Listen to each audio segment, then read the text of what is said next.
Hello hi friend, कशा आहात तुम्ही? आय होप सगळे ठीकच असतात. तर माझ्या कुकिंग चॅनलमध्ये मी तुमचं मनापासून स्वागत करते. आणि हो फ्रेंड्स, रिक्वेस्ट आहे की ही जी रेसिपी आहे ना, स्किप न करता असाच पुढे कंटिन्यू पाहत राहा. रेसिपीला सुरुवात करण्याच्या अगोदर तुम्ही माझ्या चॅनलला सबस्क्राईब केलं नसेल तर प्लीज माझ्या चॅनलला सबस्क्राईब करा आणि जेवढं होईल तेवढं शेअर आणि लाईक करायला विसरू नका. तर मी तुमच्यासाठी एक रोज नवीन छान छान अशी रेसिपी घेऊन येत आहे. तर आजही घेऊन आलेली आहे. चला तर मग वेळ न घालवता रेसिपीला सुरुवात करूया. मिक्सर जारमध्ये आपण इथं काय केले, कच्ची बडीशेप घेतलेली आहे जवळपास अर्धी वाटी, आणि त्याच्यामध्ये सुंठाचा थोडासा तुकडा मी इथं काय केलं, ठेचून घेतला, तोही ॲड केलेला आहे. आणि त्याच्यामध्ये ना अर्धा चमचे तर मी घेतलेला आहे इलायचीची पावडर. ऑलरेडी मी करून ठेवली होती पण तीही ॲड केली. आता ह्याला काय करायचं, मिक्सरमध्ये ना बारीक करून घ्यायचे. जसं बारीक होईल तशा पद्धतीने घेतलं तरी काही हरकत नाही आहे. गॅसवरती पातेलं ठेवलेलं आहे. त्याच्यामध्ये काय केले, 1.5 कप इथं मी घेतलेला आहे गूळ, जो की आपण खिसून घेतलेला आहे. आणि त्याच्यामध्ये काय करायचे, ज्या मेजरमेंटच्या कपाने आपण इथं गूळ घेतलेला आहे ना, त्याच मेजरमेंटच्या कपाने इथं मी काय केले, पाणी घेतलेलं आहे. ते काय करायचे, पूर्ण वितळून घ्यायचे आणि थंड होण्यासाठी साईडला मी ठेवून दिले.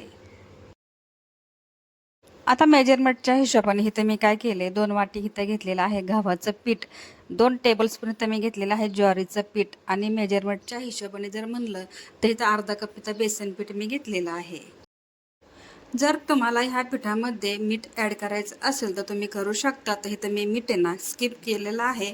आता त्याच्यामध्ये ना थोडंसं मी सोडा घेतलेला आहे. तर सोडा किती प्रमाणात घेतले हे तुम्ही पाहू शकता. ह्या पिठामध्ये ना बडीशेप, सुंठ, इलायची ही जी पावडर आपण तयार करून घेतलेली आहे ना, ह्या पिठामध्ये मी काय केले, हाताच्या साह्याने मिक्स करून घेतली आहे. आता आपले ही जी कापण्या आहेत ना, खुसखुशीत होण्यासाठी थोडंसं मी जवळपास 2 ते 2.5 चमचे तर तेल जे आहे तर थोडंसं कोमट करून घेतले आणि ह्या पिठामध्ये ना मी वरून ॲड केले. आता ह्याला लगेचच हात म्हणजे ॲड करायचा नाही, टाकायचा नाही आहे. फक्त चमच्याच्या साह्याने हे जे पीठ आहे ना, तेल ॲड केल्याच्या नंतर पूर्ण एकसारखं मिश्रण तयार करून घ्यायचे. नंतर आपण हाताने काय करणार आहोत, की हे मिश्रण एकसारखं जसं प्रकारे लाडू होईल तशा प्रकारे हे पीठ आहे ना एकदम मऊसूत असं मळून घ्यायचे.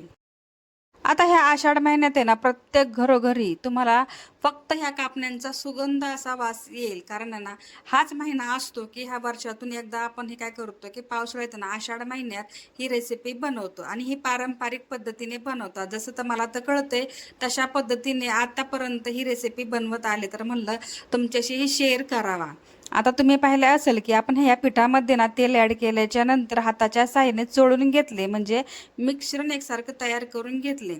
आता आपण गुळाचं जे पाणी करून घेतलेलं आहे ना, ते थंड होऊ दिलेलं आहे. आता काय करायचं, जसं पीठ आपल्याला घट्टसर मळायचं तशाच पद्धतीने आपण ह्या जे आपण गुळाचं पाणी आहे ना, थोडं थोडं ॲड करून हे मस्तपैकी ना छानपैकी ह्याचा गोळा आपण तयार करून घेणार आहोत. ह्या पिठामध्ये ना बडीशेप, सुंठ आणि इलायची ही पावडर मिक्स करून टाकली ना, इतका सुगंधित वास सुटला होता तर तुम्हाला शब्दात व्यक्त करू शकत नाही. खरंच ही रेसिपी खूप सुंदर आणि झाली होती. तर शिल्लकही राहिलेले नाहीत. अशा प्रकारे ही रेसिपी माझी तर बनवून तयार झाली आहे. जर तुम्हाला कोणतेही पीठ न टाकता फक्त गव्हाच्या पिठाच्या बनवायच्या असतील तर मी तेही बनवू शकता. पण मला थोडंसं वेगळ्या पद्धतीने बनवायच्या होत्या. आणि हो, कशा प्रकारे बनल्यात ते तर तुम्ही पूर्ण व्हिडिओ पाहिल्याच्या नंतरही तुम्हाला कळेल. तर ही रेसिपी आहे ना, तर न चुकणारी रेसिपी आहे. म्हणजेच तुम्हाला जेवढे काय मी मेजरमेंट दाखवले आहे ना, ते करेक्ट आहे. फक्त गुळाचं जे पाणी आहे ना, तर अर्धा कप शिल्लक राहिला. आणि हो, जेवढं आपल्याला गुळ म्हणजे गोड हवे तेवढंच आपण इथे ॲड केलेलं आहे. जास्त फक्त गुळाचं प्रमाण ॲड केलं तर काय होतं, की म्हणजे खावत नाही. त्यासाठी काय केलं, एकदम मीडियम, त्याच्यापेक्षा थोडंसं मी गुळाचं प्रमाण इथं वाढवलेलं आहे आणि करेक्ट असं झालेलं आहे. आपण तेलात टाकल्याच्या नंतर कापण्या आपल्या मस्त खुसखुशीत अशा झालेल्या आहे.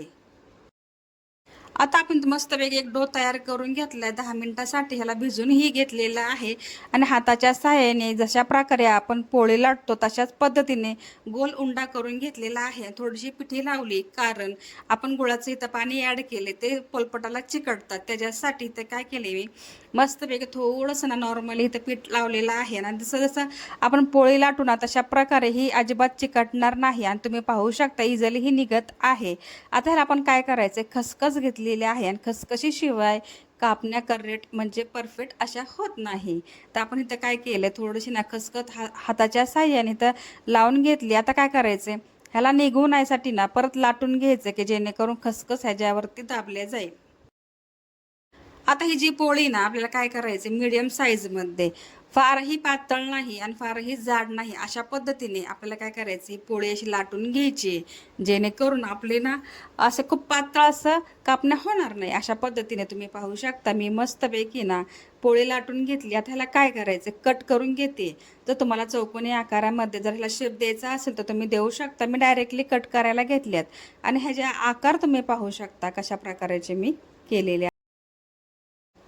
तर आपली एक सेट झालेली आहे आणि दुसरी साईड तुम्ही मी कशा प्रकारे कट करते तेही तुम्ही पाहू शकता. आणि खूप सुंदरपैकी ना आपल्या ह्या कापण्या ज्या आहेत तर कुठंही न चिकटता एकदम इझिली हातावरती आलेल्या आहेत. आणि हो, पोलपट उलटंही केलं ना तरी ह्या पटापट खाली पडतील. अशा पद्धतीने आपली ही ना कापणी बनून तयार झाली आहे.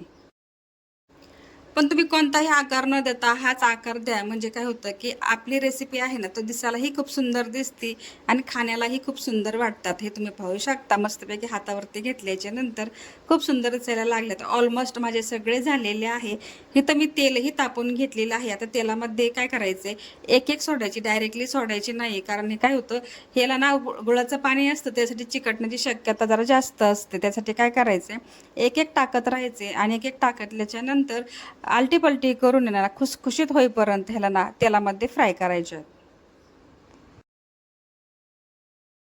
शंकरपाळीसारखा ह्याला मी कलर तयार करून घेतला. जर तुम्हाला थोडंसं काळसर करायचं असतील, म्हणजेच ब्राऊन करायचं असतील, तेही तुम्ही करू शकता. तर इथे मी काय केले, कलर अशा प्रकारे काढून घेतलाय आणि आपले कापण्या ज्या आहेत ते कशा प्रकारे दिसायला सुंदर दिसायला सुरुवात झाली आहे. आता एक तर घाना तयार आपल्याला झालेला आहे. आता काय करूया, फटाफट हे तेलामध्ये काढून घेऊया. जास्त डार्क मला आवडत नाही, त्यासाठी मी काय केले, अशाच पद्धतीने इथं ठेवलेले आहे आणि बाकीच्या ज्या आपल्या कापण्या आहेत तेही मी ह्याच्यामध्ये ॲड करते. आणि ह्याही आपल्या कापण्या आहेत ते आपण बनवून सुंदर अशा बनवून तयार झाल्यात. आणि फायनली ना माझी ही पारंपरिक पद्धतीची आषाढी महिन्यातली ही जी गव्हाच्या पिठापासून पौष्टिक अशी ही रेसिपी आहे. तर तुम्हाला ही रेसिपी कशी वाटली नक्की मला कॉमेंटमध्ये सांगा. व्हिडिओ आवडला असेल तर व्हिडिओला लाईक, शेअर, सबस्क्राईब करायला विसरू नका. भेटूया नेक्स्ट व्हिडिओमध्ये. तोपर्यंत स्वतःची काळजी घेत राहा. सर्वात महत्त्वाचं, खात राहा, आनंदात राहा, हसत राहा आणि आपल्या चॅनलला जेवढं होईल तेवढं शेअर करायला विसरू नका. सर्वात महत्त्वाची गोष्ट म्हणजे ज्यांनी हा माझा व्हिडिओ पाहिला असेल ना त्यांचं खरंच खूप मनापासून धन्यवाद करते. आणि आपल्या यूट्यूब चॅनलला सपोर्ट करा. आणि तसंच जर माझ्या इन्स्टा आय डीला जरी सपोर्ट करायचा असेल तर इन्स्टा आय डी आहे रिजवाना शेख. भेटूया नेक्स्ट व्हिडिओमध्ये.